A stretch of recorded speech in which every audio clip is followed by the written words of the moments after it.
Alright, well, today we're recording Isaac in the same week as the day I normally record Isaac, because I just need background noise while I moan about how terrible Thor Love and Thunder was. So if you care about spoilers for that movie, because it only just went on to Disney Plus on Thursday there, and it's Friday today, but I would highly recommend not... Oh, great. I would highly recommend not wasting your time by watching the pile of garbage that it is.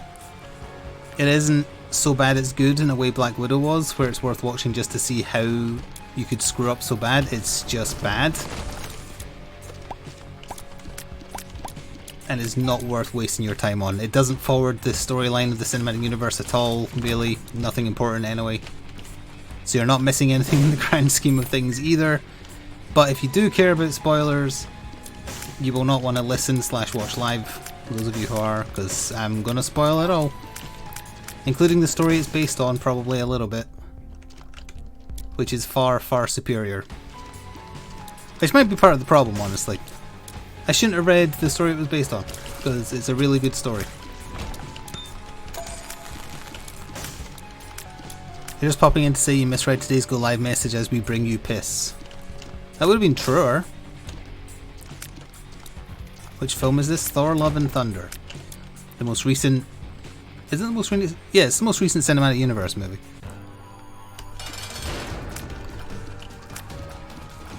And it isn't Marvel fatigue because I'm enjoying She-Hulk. That's why I'm not spoiling things about She-Hulk. Although I didn't particularly like episode 3. Episode 4 was back on form, and despite it having some severe lapses in context and explanation, it's fun. And unlike Thor Love and Thunder, it succeeds at being a comedy. Which is what Thor Love and Thunder is doing, which is why it's not worth watching. Because a bad comedy is just bad. Whereas Black Widow is trying to be a bunch of things and achieving none of them. But thankfully none of them is being a comedy. Except the no uterus jokes, quote unquote jokes.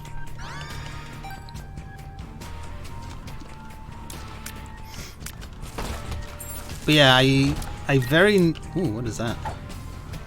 Okay. I very nearly didn't finish it. I went to turn it off 40 minutes in when I'd had quite enough. But then I thought, no one's going to listen to any critique I have if I don't watch the whole thing. So I left it on and did housework and cleaned my office a little bit while it was playing on my computer. And then I did some painting while listening to the rest.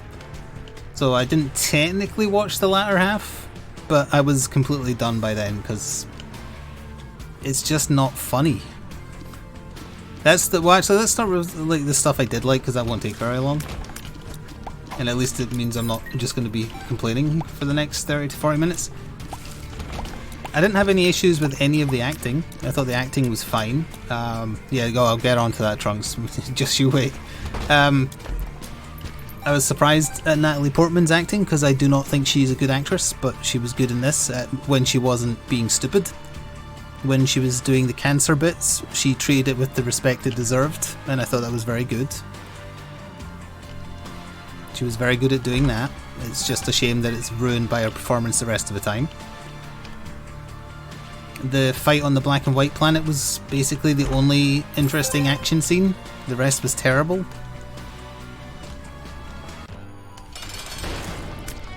Sorry, I didn't mean to get into something negative. I'm trying to think of positives. They picked some fun songs. That's also good.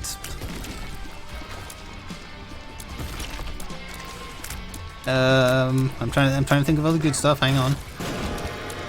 If you like Chris Hemsworth, you get to see his ass. It was worth it! Hello Ty, thank you very much for resubbing. You're dropping this off before you go to work. I hope work's still going well for you. Even though it gets in the way of the streams. What else? I'm still trying to think of a short list of things I liked. I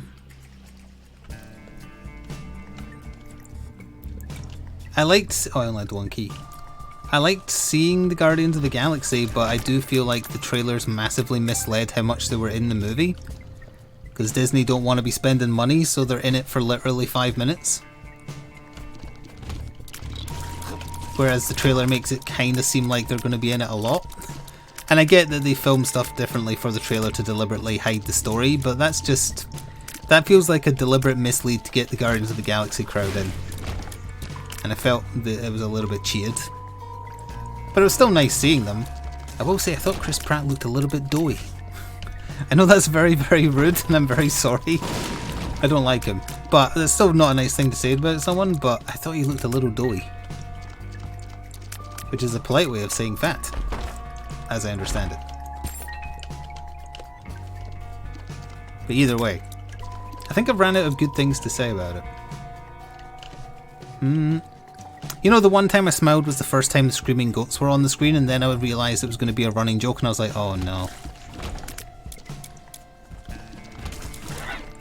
Oh, that's pretty fun. Oh, they're actually going to be characters in this? Two goats that just scream constantly?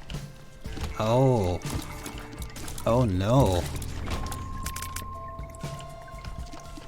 Oh, actually no, one more good thing. The kid who they got to play Heimdall's son, who I think is the kid from Stranger Things, he was good.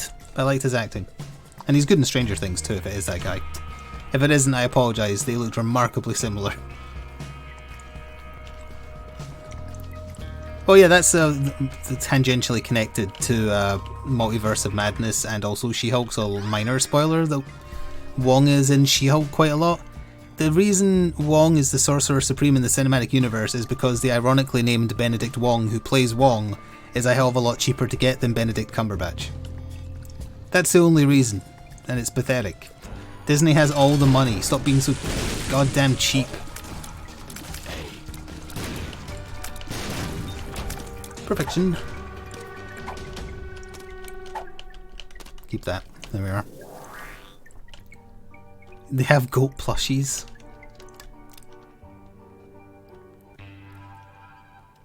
Anyway. I'm not sure where to start, but it tries so hard to be funny.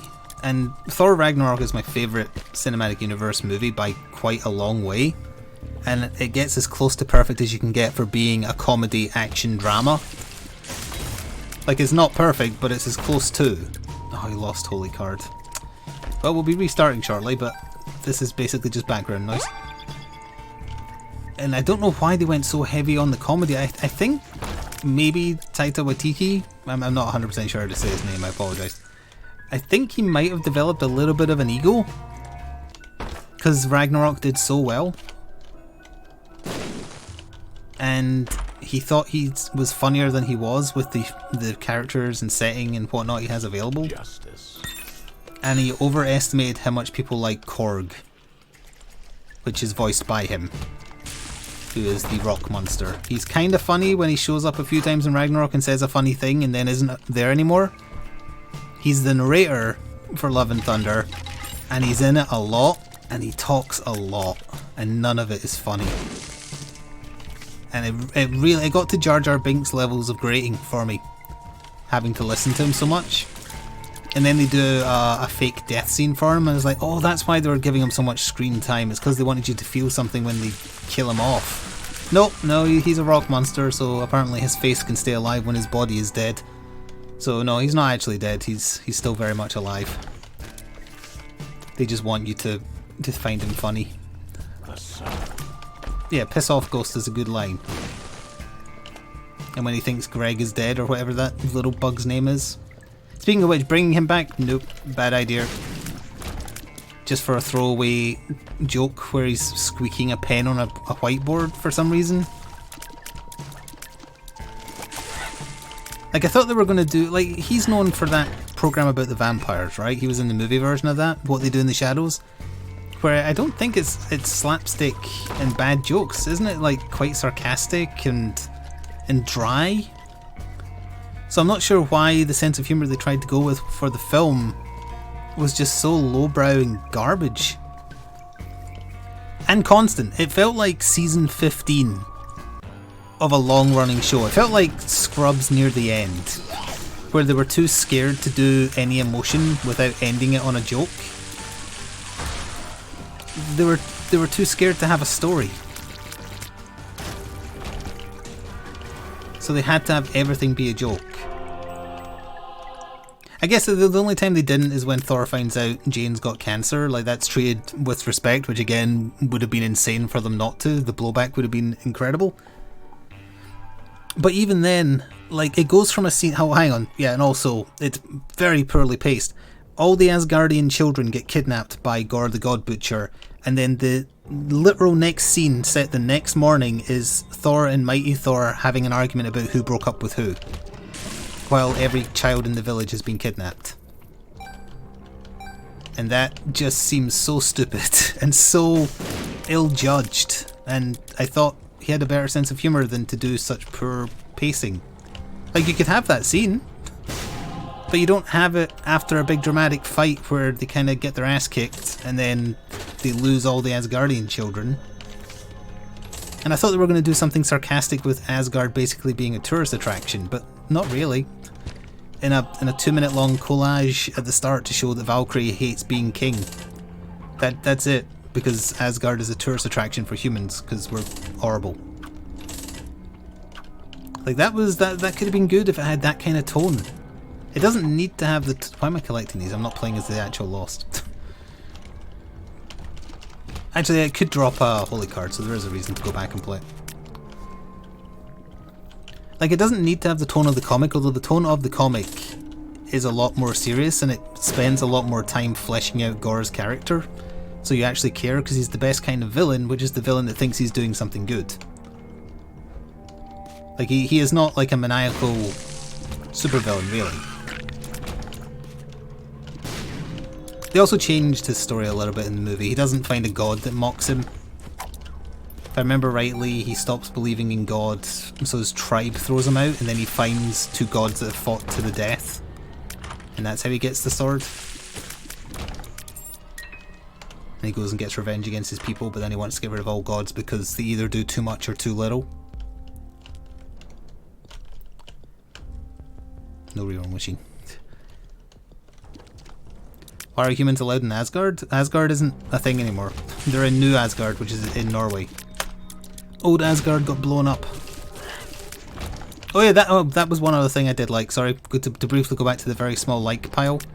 Getting Matt Damon back to be fake Loki in the plays about Asgard's history, which is what they did in Ragnarok as well. Well, this is where the run ends. Hang on. Yep. At least I'm not going to play as the Lost. I need a character I can actually like focus on, or not focus on. Let's play as Lilith. Smack the baby out. Oh wait, I still need something as Lilith. I need the Beast. Okay. It's called New Asgard in the comics as well, but I think it was above Tennessee or something in the comics. But yeah, like actual Asgard gets destroyed as part of Ragnarok. That's not the point though. Oh, and I think they had what was her name? Melissa McCarthy as Hela, which was also kind of amusing for the reenactment in Love and Thunder. But those are like amusing visual stuff. They're not doing jokes. The attempts at jokes are not funny ever.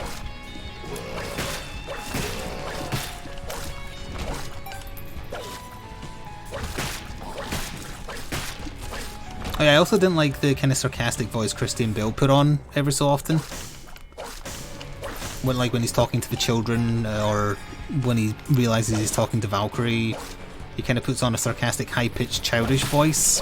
Didn't like that. He should have just used his normal voice like he did most of the time.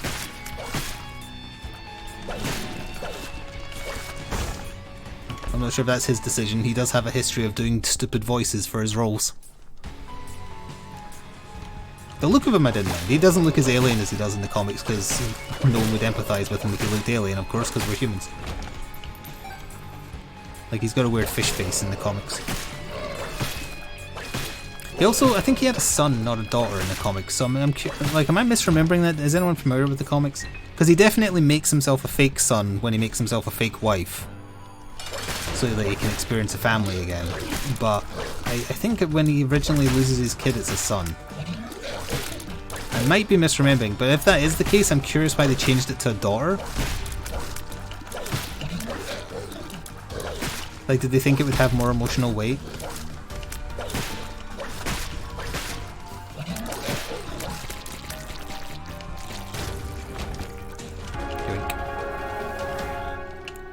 We're going to Beast, which does not need anything special until we get to the mom floor. Oh, I'm trying to think of other things just to mention. My thoughts are going to get a little bit more like all over the place now as I'm just thinking back, because as I say, I didn't really watch much of the second half of the movie because I was totally done. This is the first, like, if I'd watched it in the cinema, I would have walked out, which I don't think I've ever done.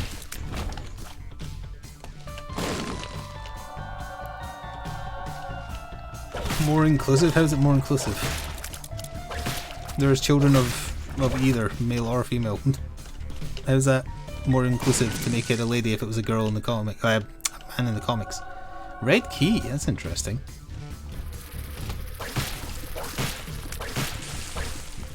Hello AVP, I'm mid-conversation about Love and Thunder if you care about spoilers, although I recommend never watching the movie.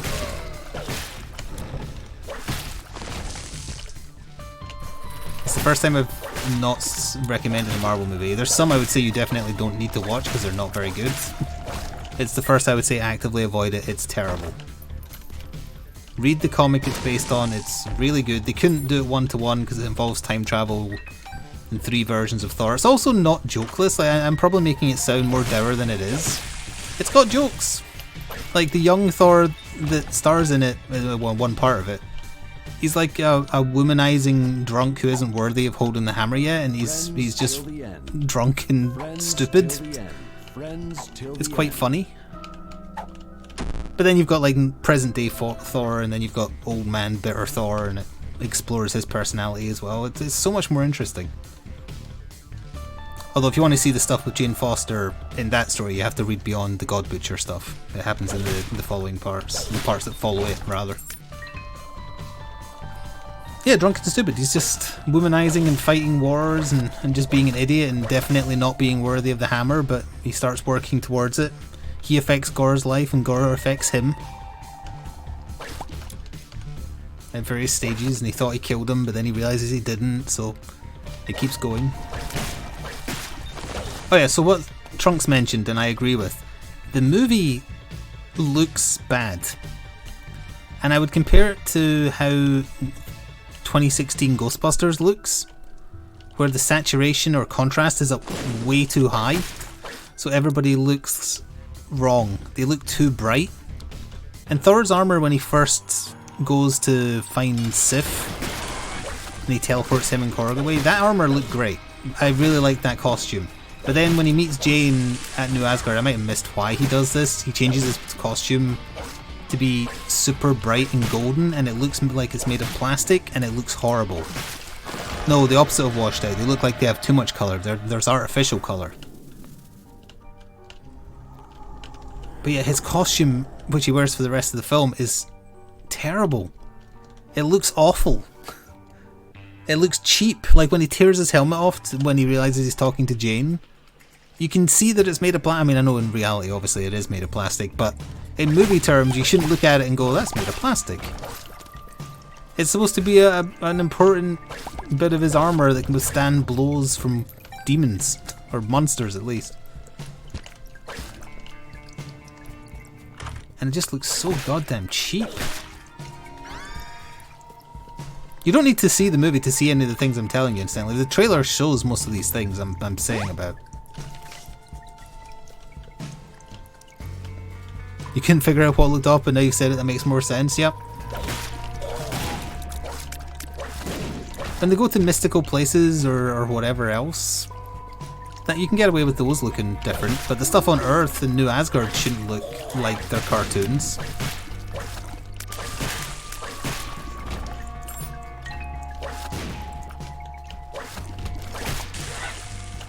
I don't know if it was I don't know if this is a joke or not, but during the opening narration by Taika Waititi, he's talking about like Thor's friends that got unceremoniously killed off at the start of Thor Ragnarok by Hela, and he was just like, oh, that guy, oh, and that guy, and whoever that was. It's like, was he poking fun at the fact he killed off Thor's friends without acknowledging them, or was he making fun of the fact that they weren't in Thor 2? Like, I didn't get what he was trying to be funny about with it?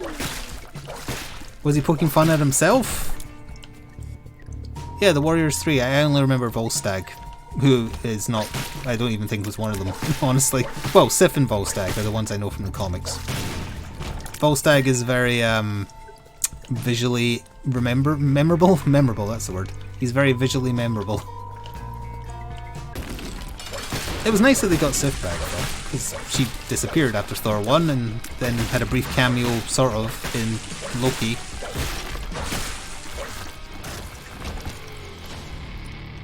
Hey, that's another thing. How did the world or space communicate with the Guardians of the Galaxy? How did Sif do that? How did she leave a message saying, "Hey, please come help, the God Butcher's killing us"? Did she have a telephone? Did she have an intergalactic telephone? The Beast was already dead because it was in the background, so why did she act like there was a present danger when there wasn't? Why did Thor and Star-Lord have a really awkward scene after that when he knew his dear friend was in a life and death situation where they didn't say anything funny, but they seemed like they were trying to for like a solid 5 minutes?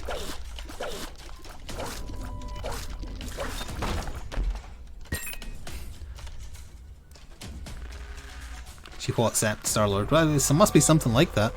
Also, why was the captain of the Ravagers with the Guardians of the Galaxy? Like, he shouldn't be there. Was that just because they wanted to give him a cameo?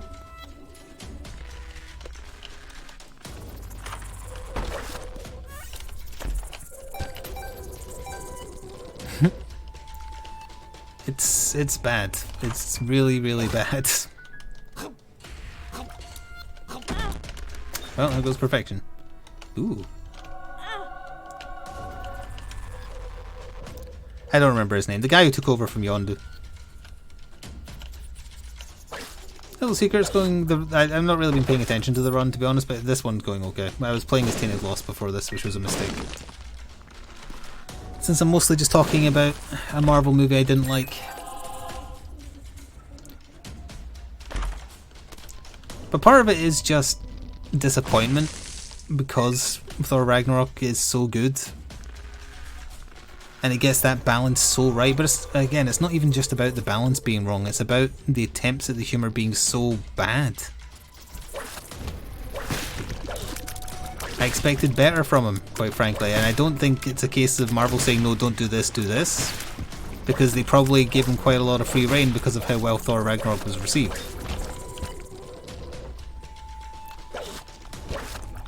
I'm curious what the critical reception to the movie was.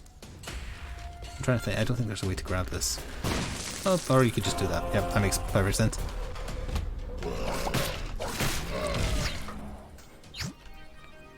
That's not going to be helpful with this character.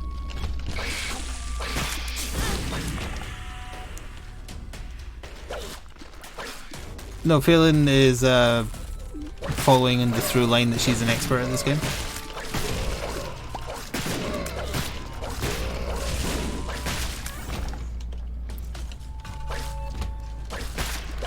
Oh yeah, if you're curious, Gore's plan in the comic is also not to make a wish to a god to remove all gods or whatever the hell it was in this.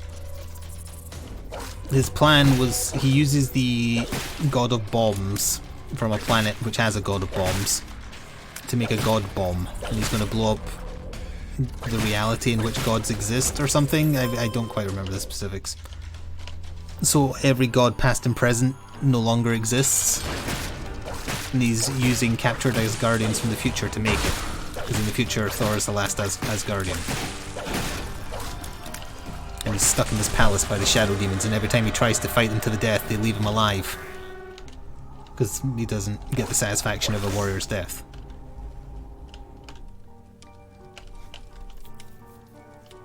Go in the hole. Come here.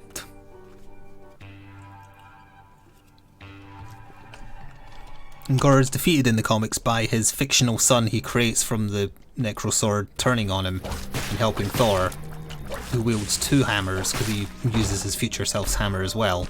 And then he takes the sword, absorbs it, looks really, really cool, and just splatters Gore into oblivion.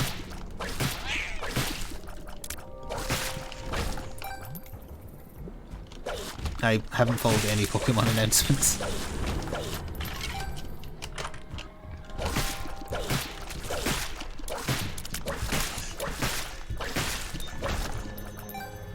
Please, I'm trying to remember things about a movie I barely watched. Let's see. I'm trying to think, what's the plot? Let's see, that's the opening with Gore, and then the 5 minutes of the Guardians of the Galaxy, in which they sit and do nothing while Thor does everything, which I think was meant to be the joke.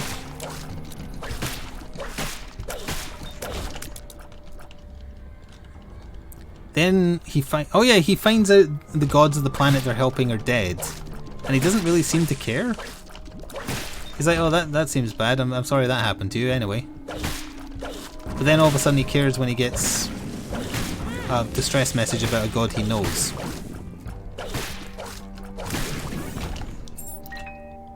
Even though within the cinematic universe terms it's never been established that alien planets have gods. Because they kind of steered away from ever describing the Asgardians as gods to not annoy the religious types.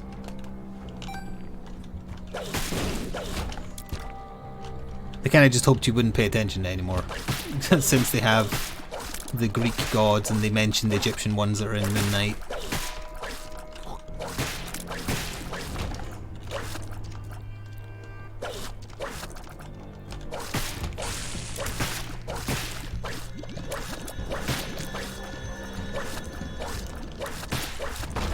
I feel like if you did a supercut of just the scenes from the movie where it's Jane Foster struggling with chemo and having cancer and wanting to be a superhero and not being able to, you'd have a really good and really sad drama.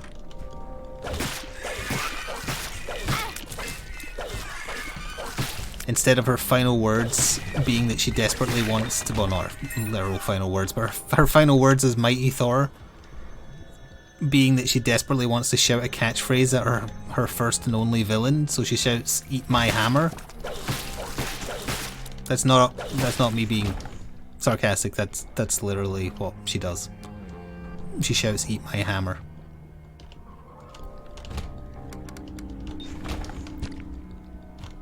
And then she dies. Which I believe pissed some people off.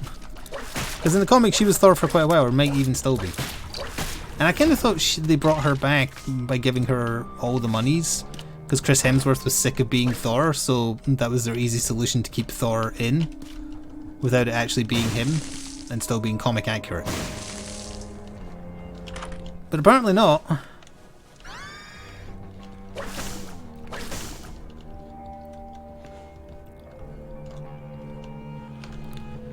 And they got Idris Elba back as a cameo in Valhalla to greet her when she was dead at the end. And they didn't even do that somber. Like, she walks up and sees Heimdall and he says, "Ah, Jane Foster, I see that you're dead." And then that's it. He says, "Do you want to come into Valhalla?" And she's like, "Sure."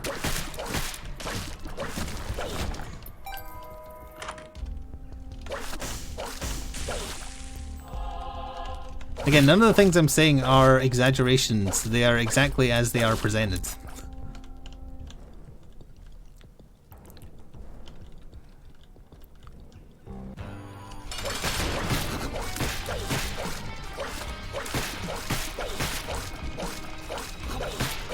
But oh well, I have exhausted explaining my reasons for despising it. Do not watch it, it is very, very bad. It fails at being a comedy, which is what it's the only thing it's trying to do. It doesn't add anything to the cinematic universe, you're not missing anything by not watching it. The end credits scene is Zeus sending Hercules to kill Thor. That's all. There's no forwarding of any major plots.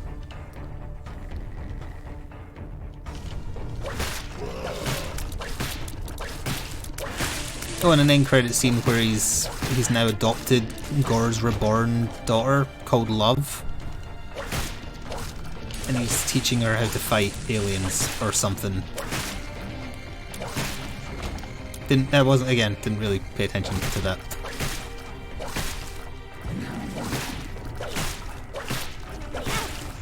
Which does not happen in the comic because the only children to survive are fictional, created out of Gore's mind. That's why comic book Gore is such a good character, because he's so messed up. He makes himself a wife and a son out of nothing, and the wife and son still betray him in different ways.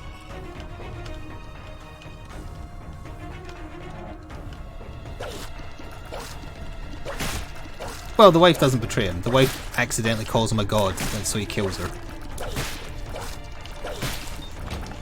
Because she points out, hey, you've been killing gods for thousands of years, doesn't that make you as strong as them, so you're probably a god? And he's using a weapon that is a god's weapon. But he never really thought about the hypocrisy of what he was doing. Oh, in fact, that's what his son calls him. He shouts at him, you're the god of hypocrisy.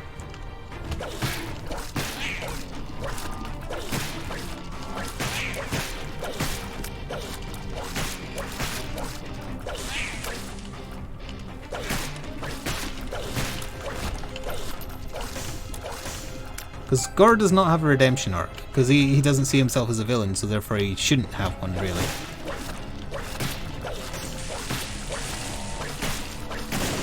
But in the movie, of course, he's got to have a redemption arc. That's why it doesn't dwell too much on how many gods is murdered.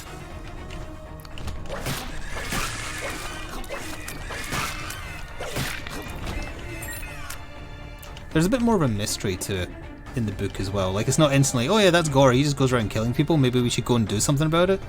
Like, there is a bit of like, let's find out who this is and how they're doing it and what they're doing, which makes it more interesting because the story has depth.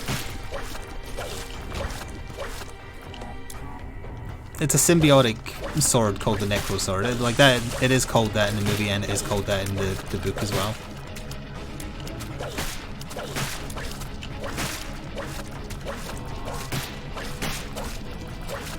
Hello, Havoc.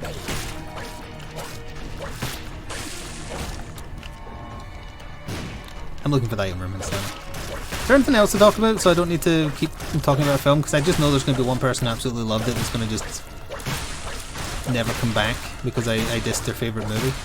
And they can't separate opinion from fact. Or their emotions from their opinion, as it may be.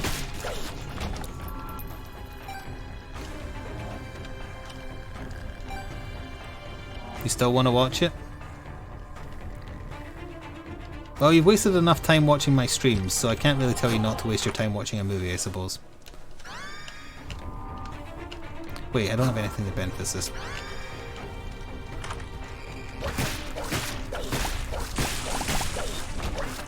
Someone did reply to me on Twitter. I don't even know if they follow me.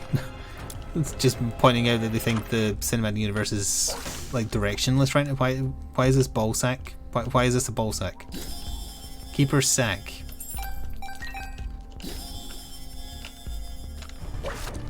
AKA a ball sack. The problem is they're down into the dregs of their characters because they're into the layers of characters that if you're not a comic book nerd, you don't know who they are. Because the problem is actors get old. We are leaving? Yep. I should have taken an item from... I didn't pick up one of the... Wait, I took a teleport card from the red room. There's still a teleport skull somewhere. I forgot to pick up one of the Polaroid or the negative. That's where I took the one from the red room.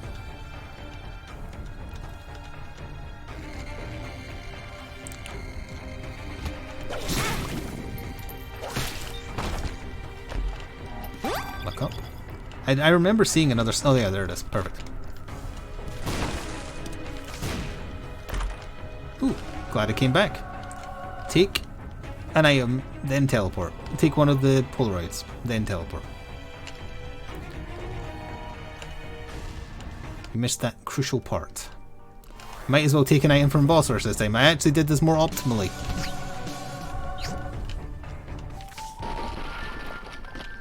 Yeah, Captain America, Hulk, Thor, Iron Man, Spider-Man. I didn't know the Eternals, and I like comic book stuff. Granted, not so much the Marvel side, but, you know. I probably know more Marvel superheroes than the average person, but not more than the super nerds.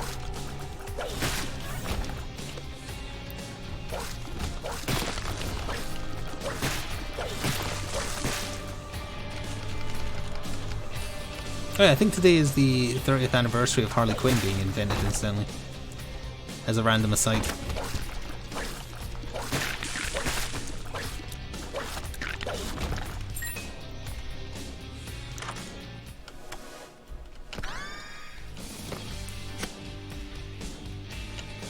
Hello, Mixer.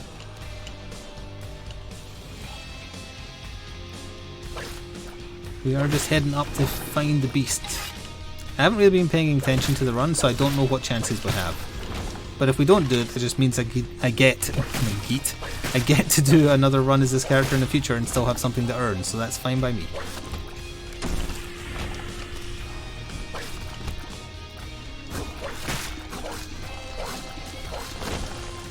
I should check that shop. And also not walk into fires.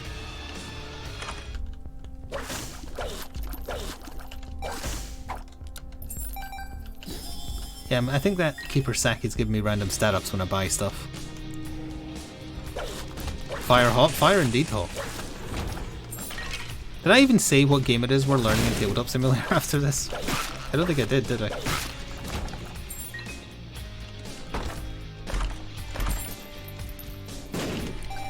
I'm still not going in there, we're just gonna wait.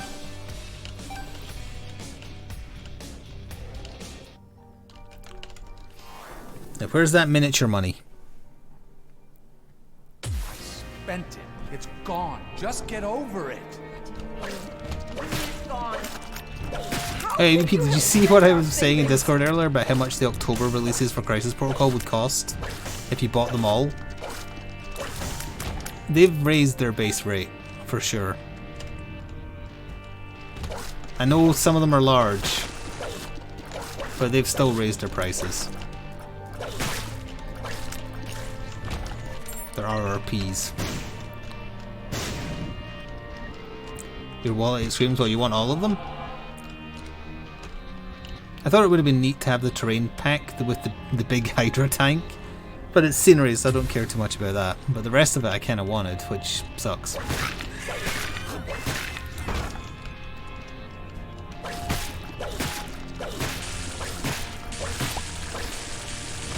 Everybody has something that's a tabletop to them. It might be drugs or alcohol or video games, but you have something in your life that you feel the same way as nerds do about miniatures. He's self-destructive and disturbed just like his father. Look at who he has to look up to. You're drunk again, aren't you? Shut up, Mac. Shut up. Just keep pushing me like this. I'm Red Skull and friends. You're talking about the Hydra soldiers. They're not his friends. Abandon yourself.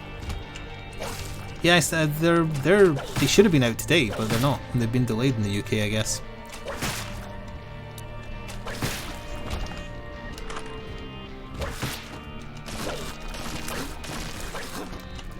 This room brings you pain.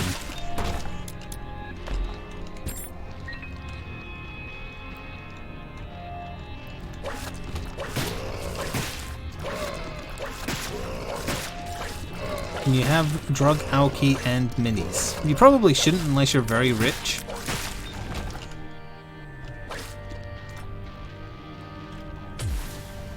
But I guess there's nothing to stop you until you have no money.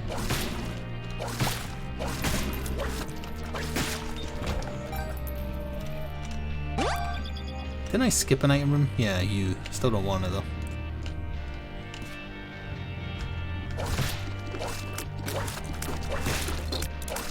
Ooh, thank you, Infamy, that saved me there.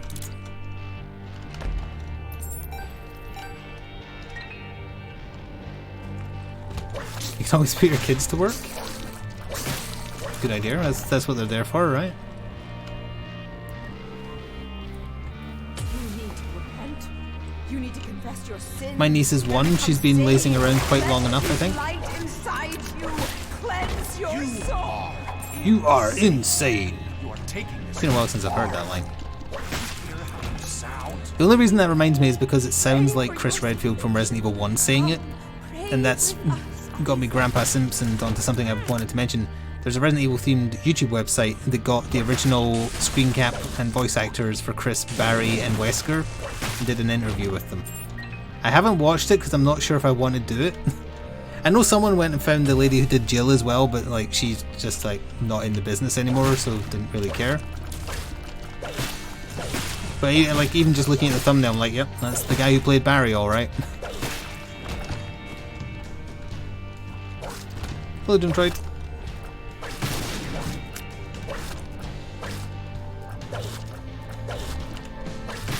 I don't remember the name of the channel, but it's been getting recommended to me even though I've been searching for nothing Resident Evil related, so chances are other people will see it. No, I'm not interested in anything else by the Superland devs after the Content ID match, the first one. That's why I didn't play the DLC. Well.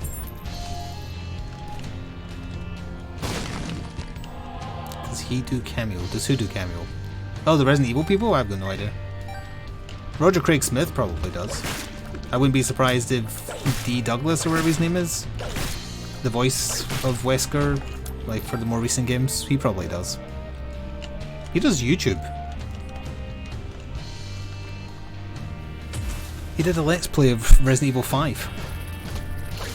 Where are you going? Wait! We need you! And I'm talking about the people from the original Resident Evil 1 from 1993 or whatever, 1999. No, 98. But it's set in 93.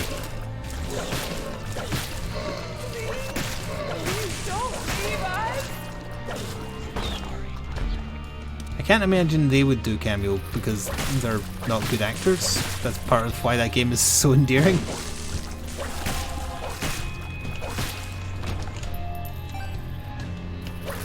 He's insane.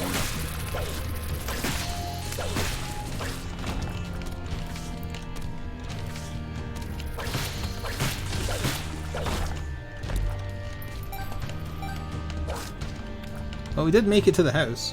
Been a while.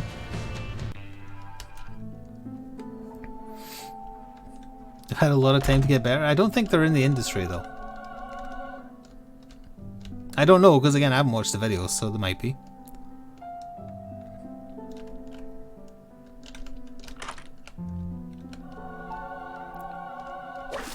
I don't think that Extra Life is going to serve us any good, but whatever, we'll give it a go.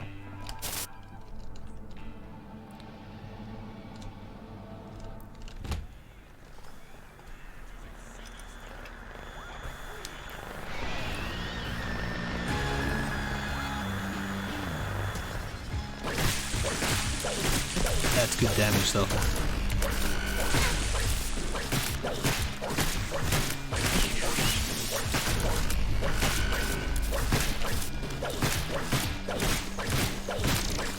Oh wait, it'd help if I use the strength card first.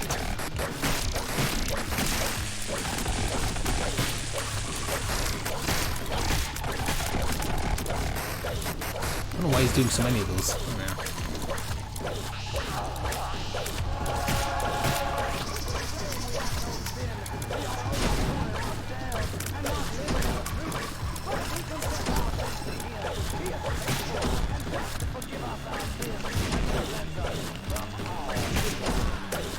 Is that the last one?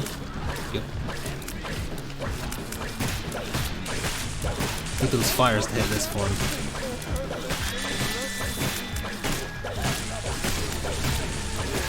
Yeah, that's good damage. It was a very quick fight. How does that extra life translate in the beast fight? Oh, we still just have an extra life, okay. Blur. Get whipped by my umbilical cord weapon, also known as a baby. Wow. Okay, that was a very quick. Wow.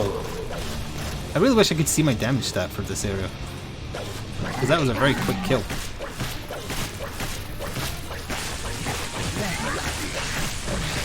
I think the razor stopped that from hitting me there.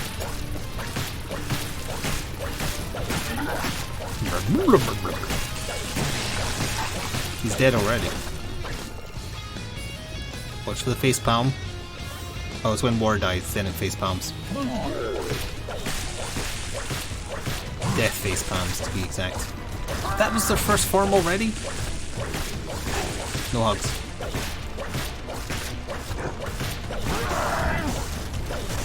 Okay, watch for the face palm. There we go.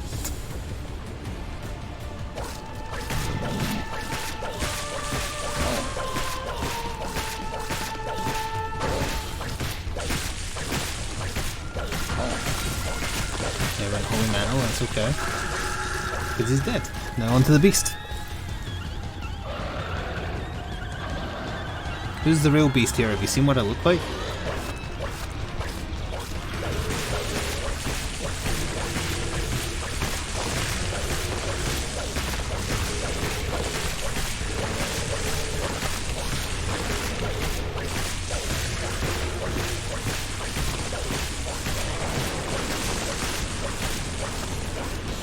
Okay, the baby is not going to land any hits right now, although I don't think he takes damage here anyway.